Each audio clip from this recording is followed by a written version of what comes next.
Um, Today we're focusing on the legacy of Atchugarry.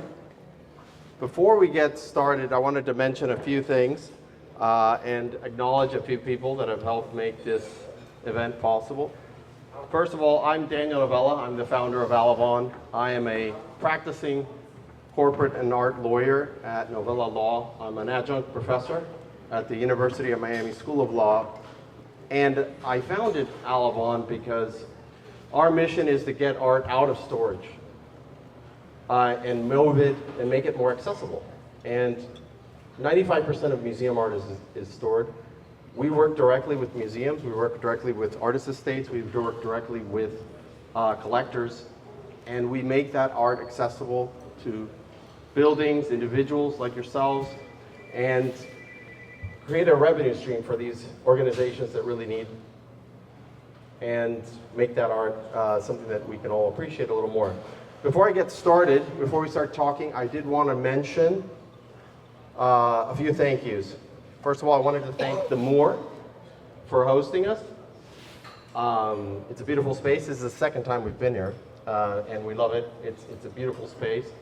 Second of all, I wanted to thank JP Morgan. Hi, Jackie. JP Morgan has been a huge supporter of the arts over the years, specifically the JP Morgan private banking group. They are on board with our mission, which is making museum art accessible, and we're really happy to be partnering with you guys. I wanted to also take a minute to thank Marcel Lobo with the Doral Contemporary Museum, and certainly thank Piero Atchugarry. Thank you for joining us. Thank you, Daniel. Please We have a seat? have a seat. Well, thank you for this amazing crowd that we have here. And it's very nice to see all the many faces from Miami. We've been talking about this talk for almost a year with Daniel. And I was fortunate enough to be one of the first people that he talked to about the project. And I think the mission is quite unique and something that nobody else has done before. So I acknowledge thinking of it, the creativity, and now the execution. No? Well, we're really happy to have you on board. And yes, like you said, he was one of the first to come on board. And then yes, we've been talking. These events take time. All these things, it takes time to get the right person. And for us, it's really about working with the right artists as well. So really excited to have you here. So I love doing these talks because I love understanding, the background of how a great artist became a great artist. And you are in a unique position as Pablo Atchugarry's son to really provide us some insight. So I thought that we would just start from the beginning and start from young Pablo Atchugarry in a small nation.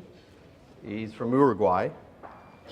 How does he first find his way to art? Because I understand it wasn't just art, he was doing other things, architecture, etc. Right, so my father found out very early in his life that he wanted to be an artist. And as a child, really, at 8 years old, was already saying that this would be his future. And his world, first of all, he was dyslexic, but not diagnosed. So he always had a lot of difficulty in the school, and he was telling me the story in which, the teacher was writing on the board, and by the time she will cancel the first line to start writing again, he was still finishing the first line. So it was like really, really, really difficult for him at school. And it kind of started all with my grandfather that as a 40 plus years old found himself to be a art lover and painter.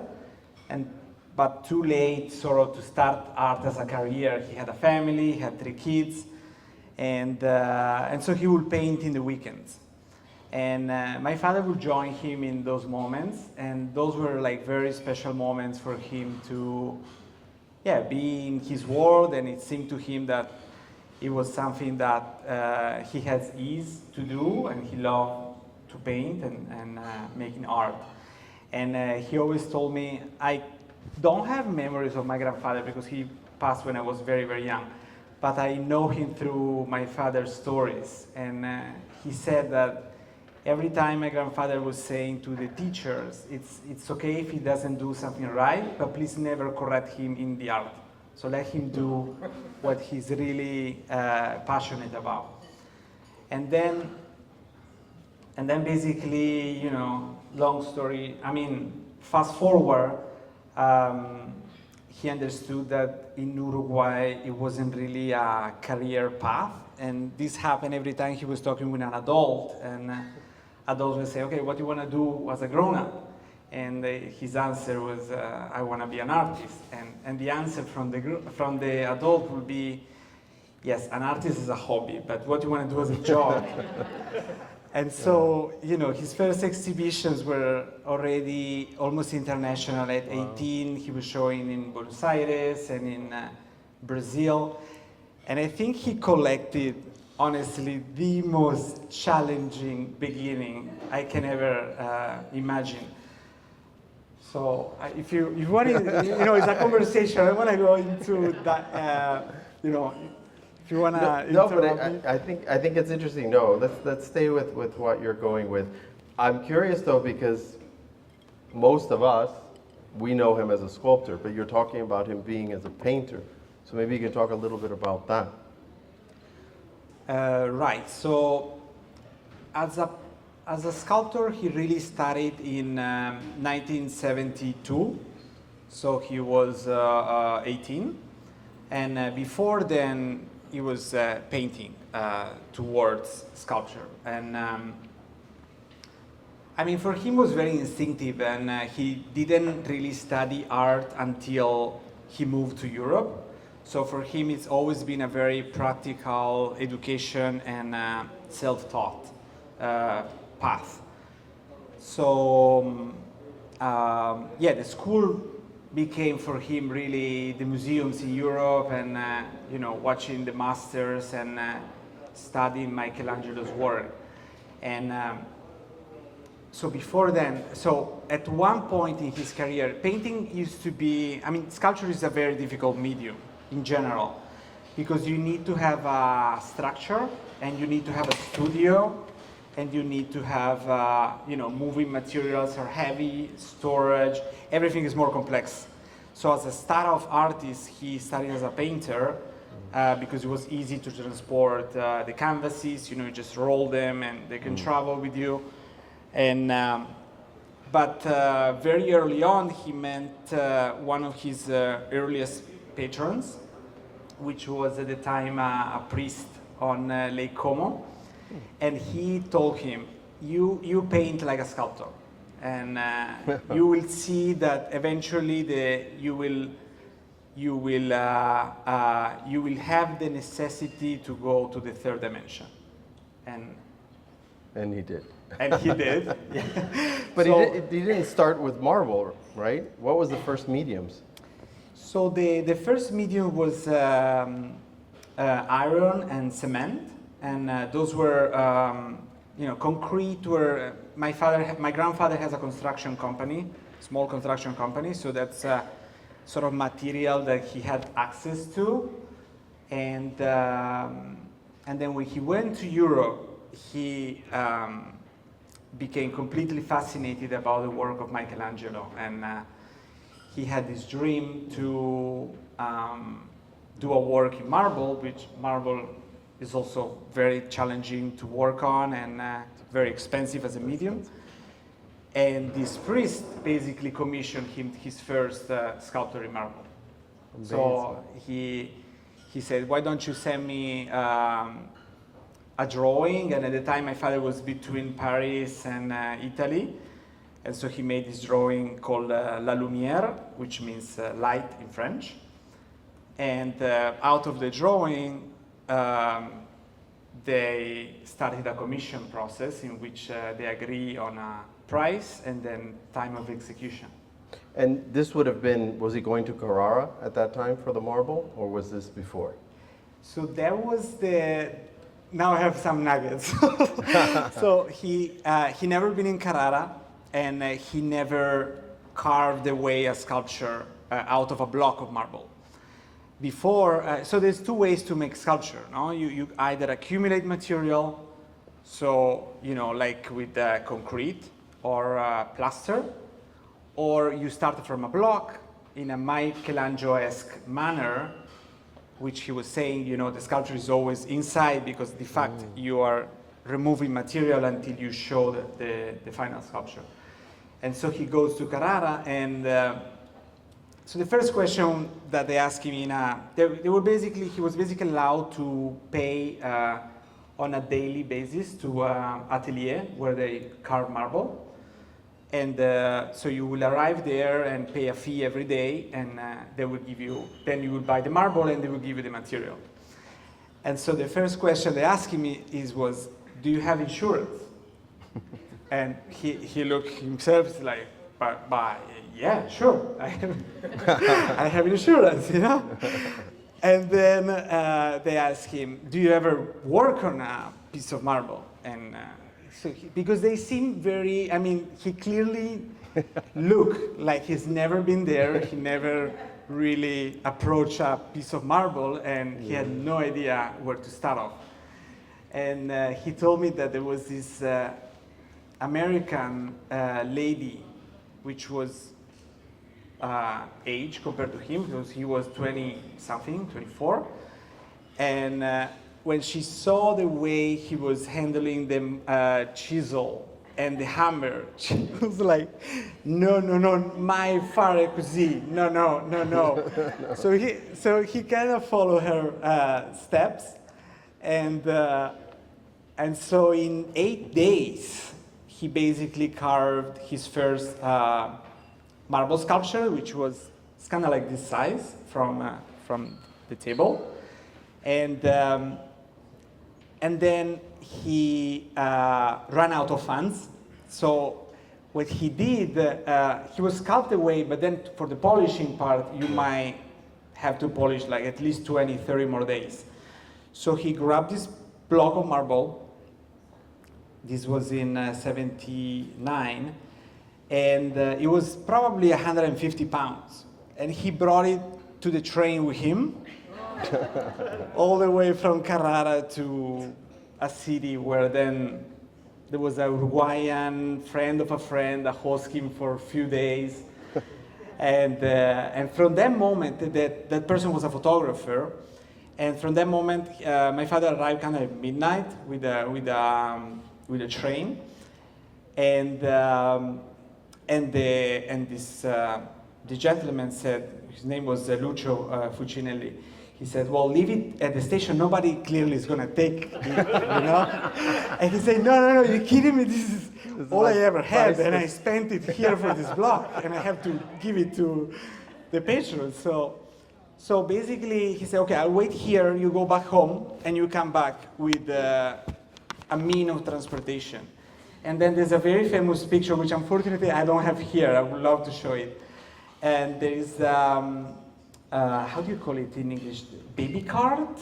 A stroller. Oh. So there's this picture of my father with a stroller and his first sculpture in marble. It's a very heavy baby. Yes.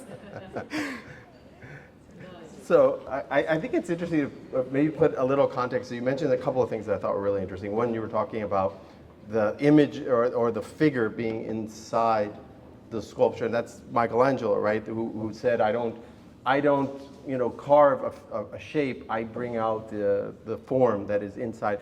Does your father see it that way when he's sculpting, or is it because it's very abstract? Is he have an idea and it kind of happens kind of organically? So it basically starts from this image in which there's my father in the quarry of Carrara. It's if you've never been in Carrara at the quarry, it's extraordinary. It's you're basically in this natural amphitheater made out of marble. So the entire mountain is made out of marble. And I would just add one thing. They've been quarrying marble here since ancient Rome. So pieces in the Pantheon came from Carrara. Michelangelo was there, and now your father. Correct. So these actually the quarries that he goes, they are called Cave Michelangelo. So they are known because Michelangelo was sourcing the marble exactly there, and Michelangelo was probably the first artist to really position as the Carrara marble as the medium. I bring it back to the quarry because when you talk to me about the image, so it really starts from choosing a block of marble, no? So there's really why the artist choose this one on the left and not the one on the right. So the entire process starts here at the quarry, and he has a very traditional way in which he goes 2 or 3 times a year and he picks not one at a time, but like dozens at a time. And in that moment you have a connection. Or there's a connection, there is a, there's a level of expertise that an artist has, and therefore it picks certain blocks instead of others, and this is because they might be more pristine, more looking with less vein, but then there is also a structural component that the marble needs to allow you to work and to sort of impose your vision onto the block. But then I always say that it's kind of like a dance, because as he works on the block, then the block will suggest also ideas. So the difference between Michelangelo is Michelangelo has a very defined idea since the get-go, and if the block doesn't allow that, then he completely needs to change what he wants to do. While with my father, since it's abstract forms, he can sort of adapt and play with these limits that you can only see as you work into the block. Yeah, that's kind of exactly what I was curious about. And so the other thing that I think of any great artist, they always have a definitive kind of style, and you can always look at a painter or a sculptor and say, okay, I know who did that, and I can see that with your father. But when did that develop? At what point do you start to see the Atchugarry that we think of today? So in some way it started with the paintings. The paintings were sort of there was already verticality, and there was already a lot of vertical line and tension, and but they were sort of more muscular painting compared to his actual sculptures. So if we go to let's see. No, I need some help on this one.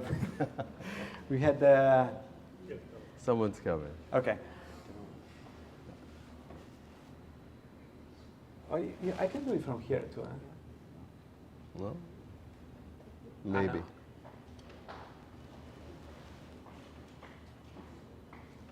But this would have been, because when did he start working as sculptor in marble? This was in the 70s already? So the very first one that we talked before was 79, and so I would say 80s onwards. And he sort of went through the. Okay. So okay, now we kind of are in the studio. This is in. He has 2 studios. So one is in Italy on Lake Como, and the other is in Uruguay in Punta del Este. So in here you see the lines drawn onto the block, and they are very abstract and very fast. So he starts from a drawing, But then as he carves away, the drawing disappears, and then you have the birth of the sculpture. But in terms of style, it's at the beginning there was more sort of like a abstract figuration, so like expressionist figuration, and then he went through a synthesis of the human form until it became complete abstract. But there's still reference to verticality and figures. And I wanted to just go back and ask a personal question that I love to ask when we think of Atchugarry, and most of us probably saw his work the first time we saw some large vertical marble sculpture. At least that was my first exposure to it. You're his son, you saw him as your father. What point do you realize that he's something more, he's a great artist? So for me it was very normal to walk into his studio, which at the time was like 1/10 of the size of this one. Yeah. And so it was not that tall ceiling, and I would open the door and he was working kind of with closed windows because it was like in an urban area, so he couldn't make too much noise. And it was, I mean, you see that this dust everywhere, and there was like, I don't know, like half an inch of dust in the ground that you leave the footstep. And then you would hear the sound of the machine stopping, and then he would remove the mask and give me a hug, So for me, it was just my dad.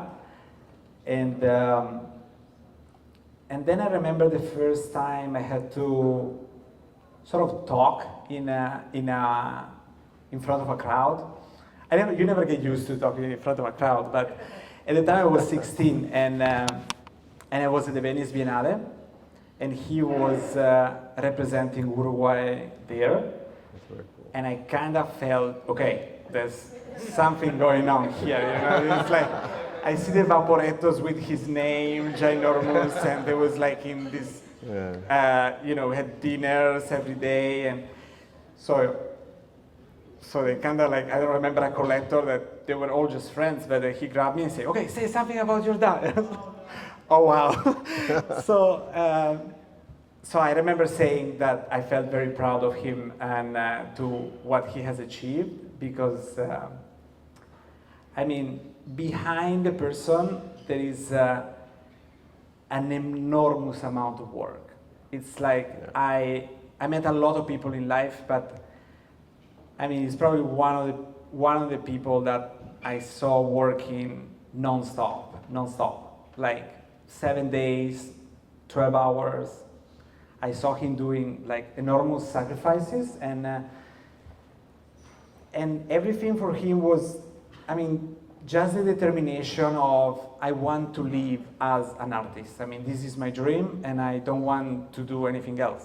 So sort of justifying when he was a kid and they were asking him, what do you want to do as a grown-up? Well, this is my dream. So I saw him working like non-stop. And I think you painted such a good picture of that, and I think it's important to put context for those who haven't been to Venice for the Biennale, because they have these country pavilions. It's just right outside the main area of Venice, and each nation has, it's like a little house, but a spectacular little house and they all come in different sizes. Some are Romanesque and some are modern, like the Australian, and it's a great honor. Once you are the artist that is representing your nation, that's about as big as it gets. So that must have been, and one other thing that I noticed, we were chatting earlier, is there's this great photograph of your father's work floating down the Grand Canal on the way to the pavilion, which I think it kind of encapsulates what he was doing. Yes, so then, Venice was clearly the international launching of his career. Clearly his career started international because he started already outside of his own country. But representing Uruguay in such a international platform and showcase allow him to really attract more international collectors and be more positioned from not just in Latin America but worldwide. Did his work, did it evolve from that moment, or was it just a continuation of what he was doing before? So it's I think you picked the perfect word. Continuation it's really what happened with his work. I worked years ago on his catalog Raisonné, which is basically a huge book with every single work that he ever made. Generally, artists like Warhol or Picasso have a catalog Raisonné, but less of living artists have such an investment on their career. And so I started really seeing, works from the 80s and 90s and 2000, and the Biennale was in 2003. Yeah. So his style, you can already recognize one of his work from the 80s, but you can tell if it's a work from the 2000 or earlier. So there's, I think, we always talk about a moment of maturation for an artist, and I think for him was early 2000.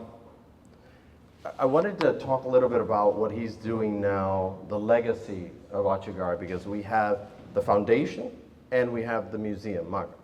So, and they're two separate, right? They're kept as separate organizations. So I was curious about that, what the genesis was of those two organizations, and why why is there a foundation separate from the museum? So let me pull up some. So this is another image in studio. Well, this is some moments. What is interesting about sculpture is that you can approach the public to a completely different level. No, the sculpture can be in public domain without being inside a museum. So I just picked some moments in which his work dialogue within various parts of the world and with history. This was in Rome in 2015. Rome is called the Eternal City, and in this fora, it's called the Museum of the Imperial Fora, and it's right next to the Trajan column, Which is also a Carrara marble. Which is also. So you can see marbles basically from 1,500 years ago. And so he said, Eternal City and eternal marbles, because it's a dialogue of over 1,000 years within the same medium. And if we go, this is what you were sort of referring. Yeah. So this is basically it's another sculpture that was installed in front of the Guggenheim in Venice, but to get there, had to go on a boat and then on a crane. And this is a monolithic marble block, which is extremely heavy, but at the same time very fragile. So you have really, and 99% of the chances of the time that we move those blocks, they don't belong to us.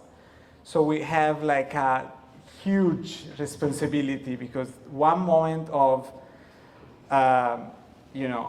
not being accurate or not being fully focused, you can damage permanently a work that cannot go back to the original. And so getting back to the, this was in the Palazzo Reale, this is in Milan. Oh, and this is in Valencia. So I picked those images because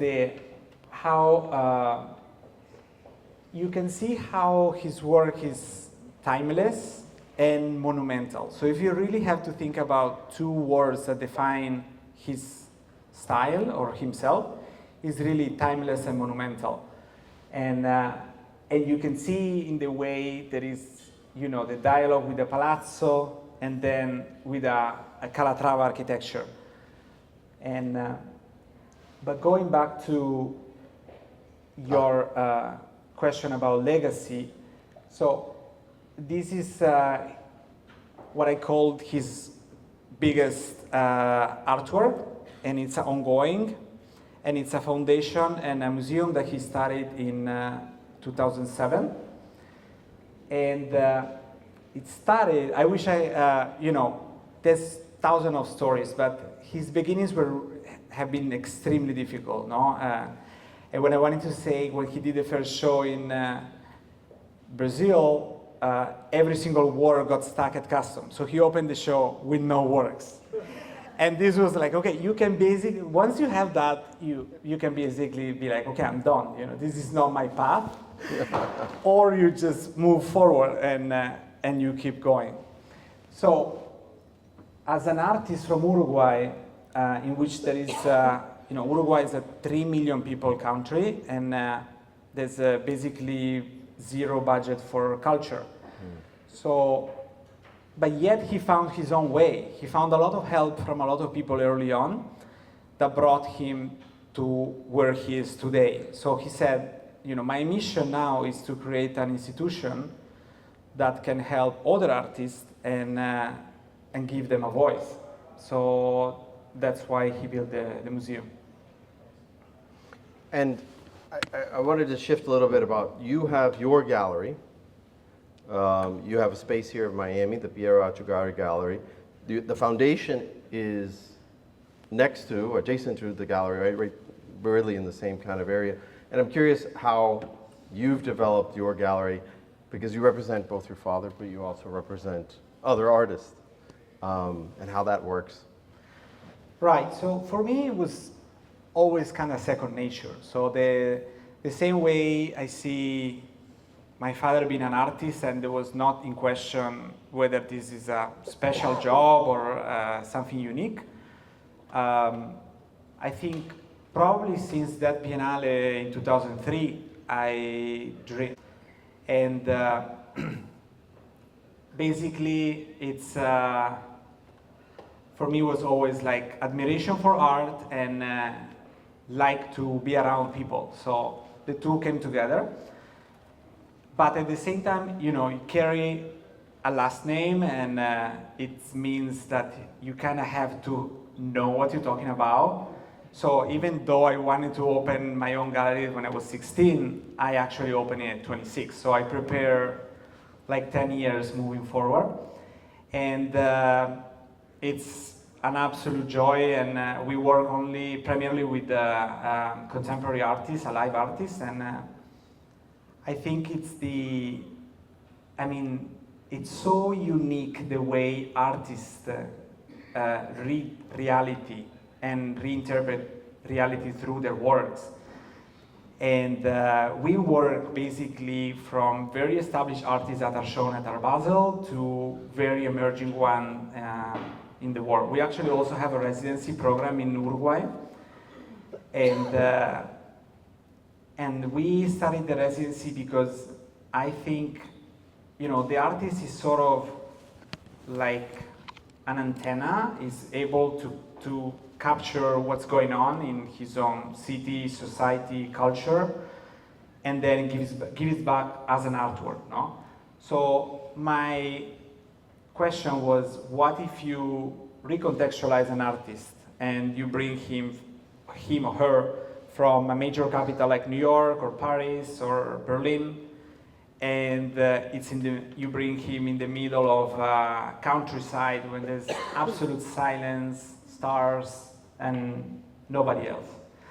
And so it became like an experiment, and so far we only have a couple of residents a year, but they all tell me how impactful is this experience on their work and then on their future choices. So, and no tension with your father. He never tells you, I think you should really look at this artist, or So at the beginning, I have to say, so my father is a Leo, and so he wants the best for all the people around him, and the best sometimes it means what he thinks and not what his son thinks. So I kind of have to push through my own vision and artistic choices. But at the beginning, I used to show him the artist, and then when I understand that we're not really in the same frequency, I was like, maybe I show him already inside an exhibition. But he became a good fan, you know. He collects some of the artists that we show. There you go. There you go. Before we open it up to questions, maybe you can tell us a little bit about what the current exhibition is. If you have something for Basel. I think we should open two questions. I mean, we have three. I'll talk about the show after, but I would like to open up for questions. All right, questions. Yes. Yes, thank you. Hi, Piero. Hey. Yes, I would like you to tell us a little bit about the transition of marble to bronze, that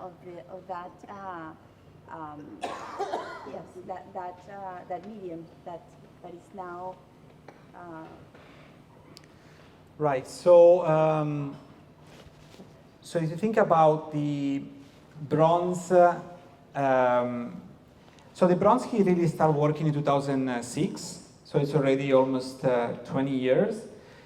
And the reason he started working on bronze is that he wanted to explore the relationship with color. So all of his work is about light and chiaroscuro, and how he defines light within a marble piece. But then, there's only a limited colors of marble that he will work on. So after the Carrara, he started working on Portuguese, which is sort of like skin tone. And then a few years after, also on black from Belgium. And those are pretty much the three marbles that he works. Sometimes, occasionally, also a gray Bardillo from Carrara as well. And but with bronzes, he will never paint a marble, but he will paint bronzes, and that's kind of become like a neutral support, but yet at the same time very traditional, because he works on a, in the lost wax technique that was the same, it's been used, technique that for centuries. But at the beginning, it was sort of like a black patina, sort of de Botero's patina, or green, sort of like when the bronze oxidate. But then there was an exhibition at the Grand Palais about monochromatic red pieces, and I think he jumped on that opportunity to sort of paint the the bronzes with car paint.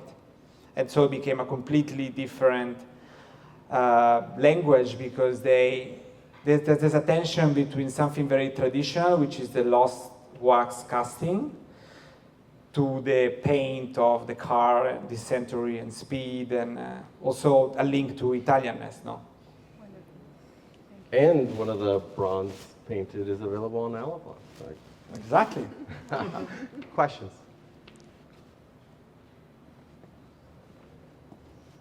But that was a good point. I forgot to bring up. I'm so glad you brought up about the bronze. So that's the transition. What year was that when you started working on bronze? That was 2006. 2006. Yes.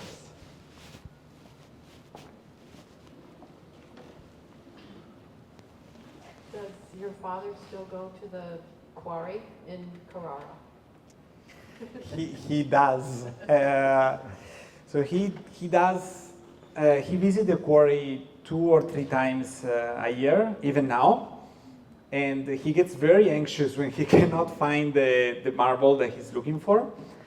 And it doesn't happen often, but I remember a couple of years ago that he was looking for the marbles, and he has this friendship of over 40 years with the owner of the quarry. And the owner is this man of 85 years old that at 5 a.m. is in the quarry every day. He started working for the quarry, now he owns all of them. And so he calls here and says, okay, did you find the marble? He's like, no, not yet. So basically they go by excavation. And, if we go back to this,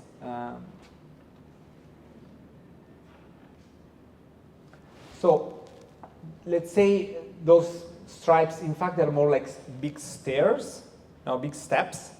And if you carve away one of those steps and it's not good marble, then you kind of have to remove it all to see what's after.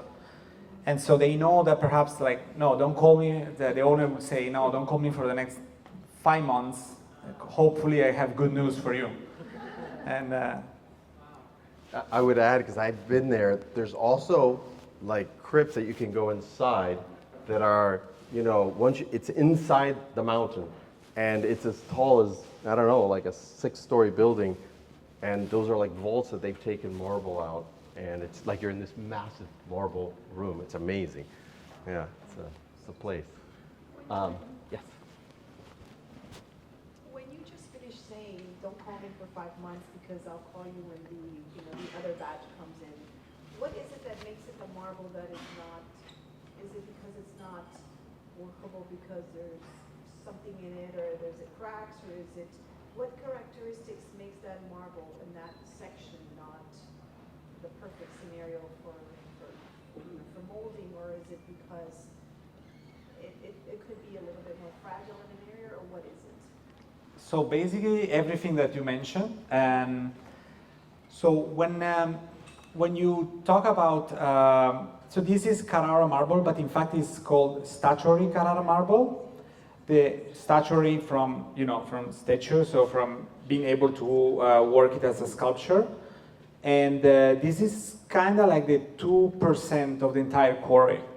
So the 98% will go as a Carrara marble for construction or tiles covering, but there's only a very small percentage that is structurally very sound and is so pristine white that it's called statuary. Otherwise, they call it like sort of bianco, which is still workable, but it's sort of more like grayish and is not as pristine as he would like. So there's a dual effect. There's a structural part, and then there is the aesthetic of the relationship with light and how it reflects the light.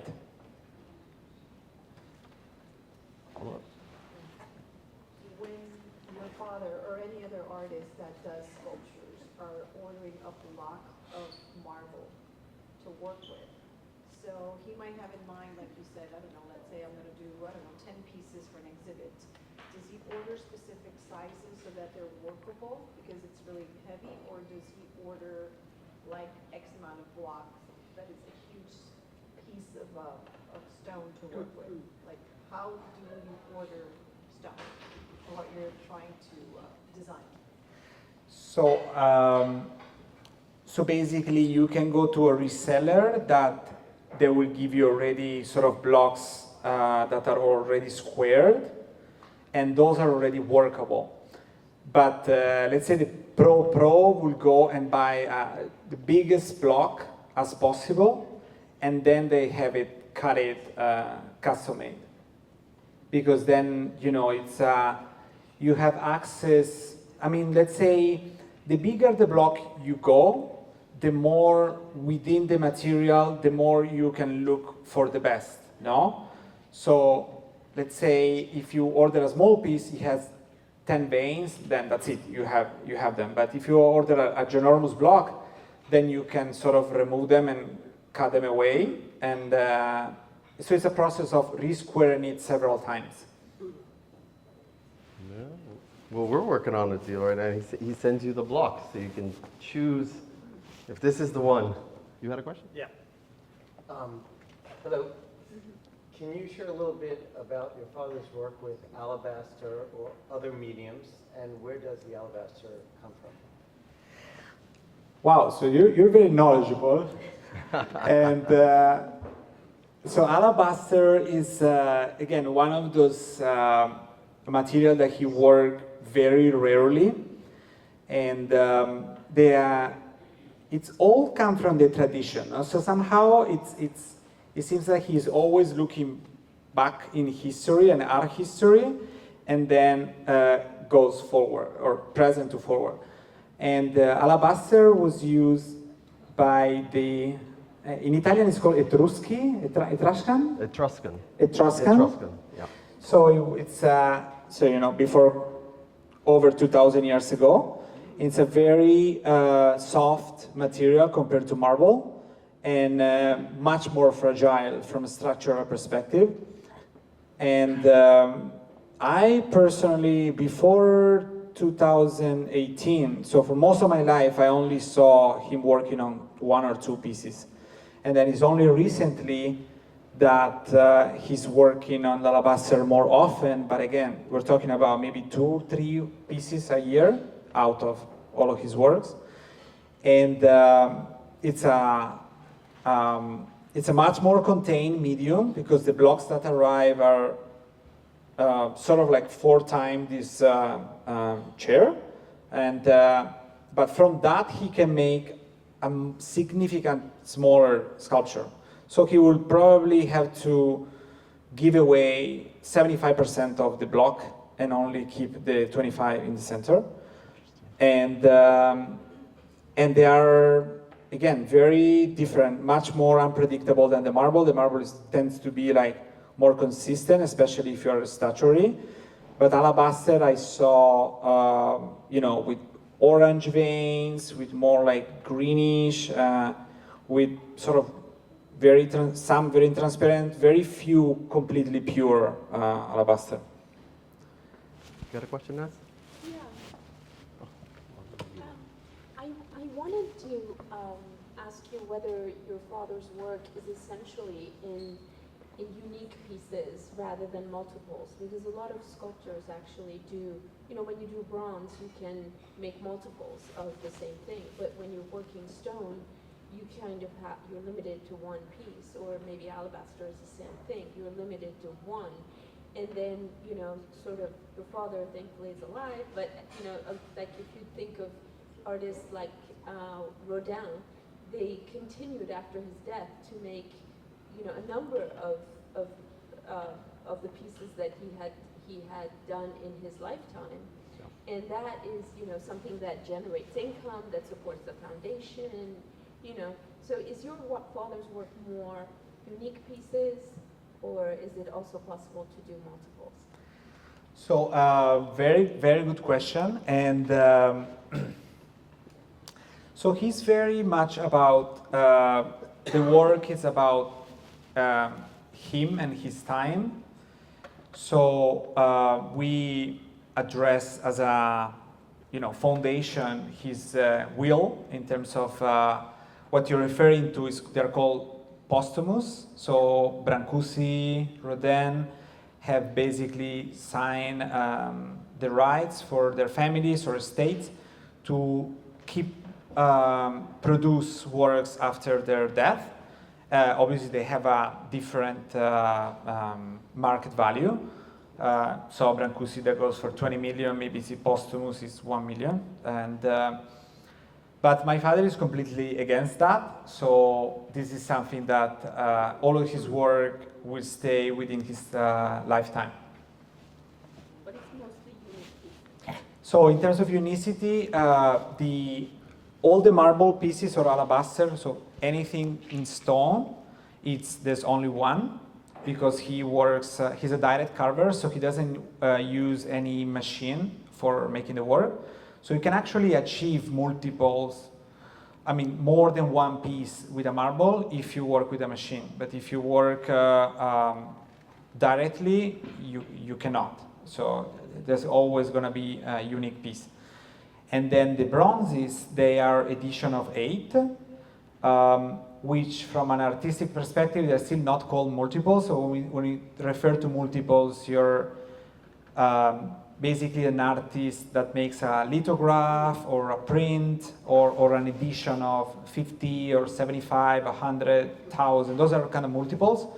But still, so in bronze, they can be reproduced more than one, and he chose to make 8 in total. Okay, I think we're gonna start wrapping up. We've kept you guys here for a while. You guys keep the focus for a long time. So. What? One more? Okay, one more. You and your father recently met the Pope, I believe. What was that experience like? How did that come to be, and what was your plan if the Pope didn't like the work? What is the plan, sir? Sorry? What is the plan if the Pope did not like your work? Oh my God.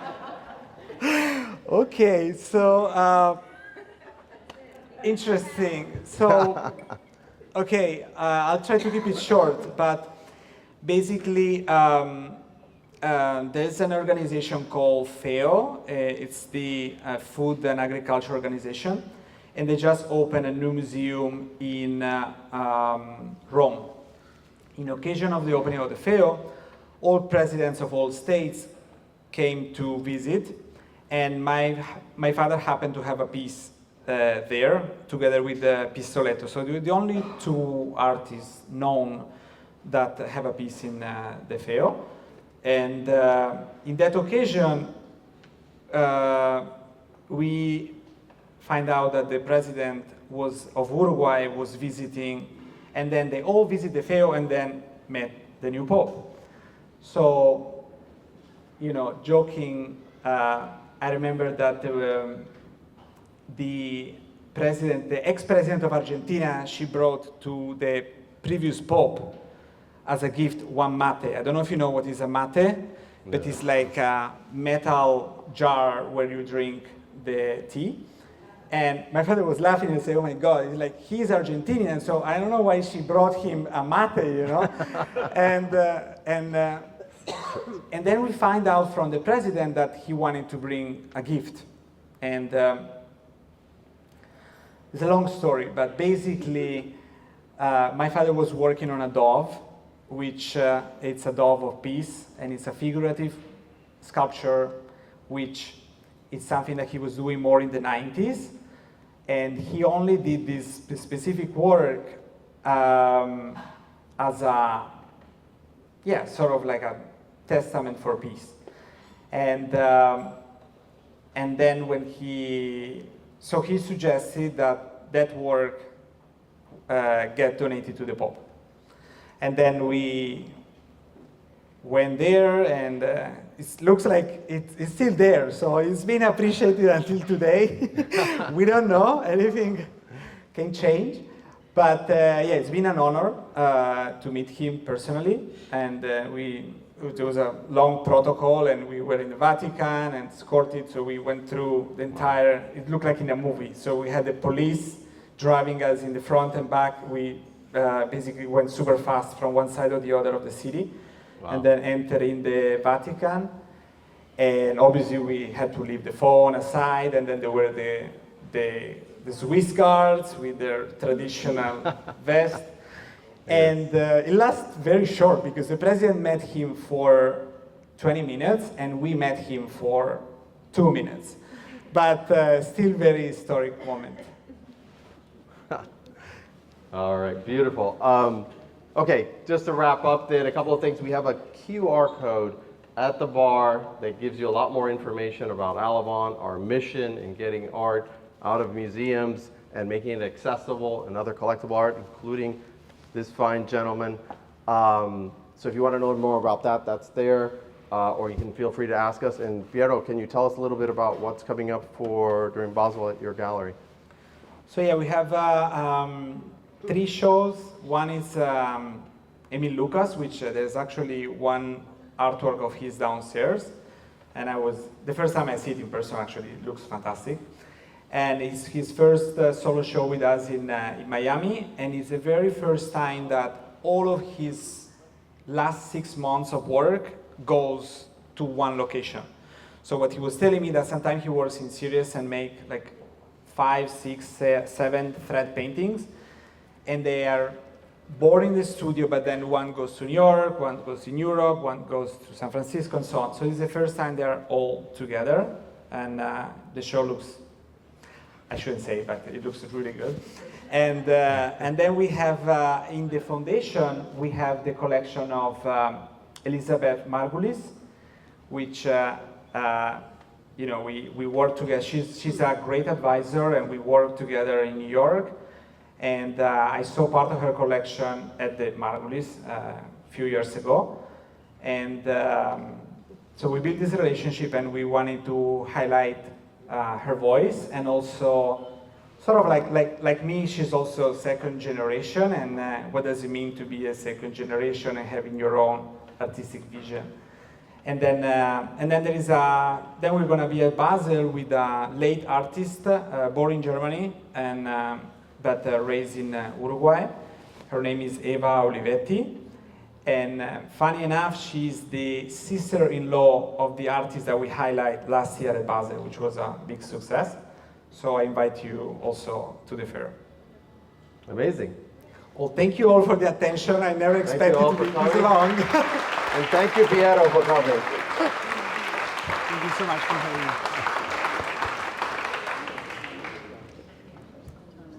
Turn this off.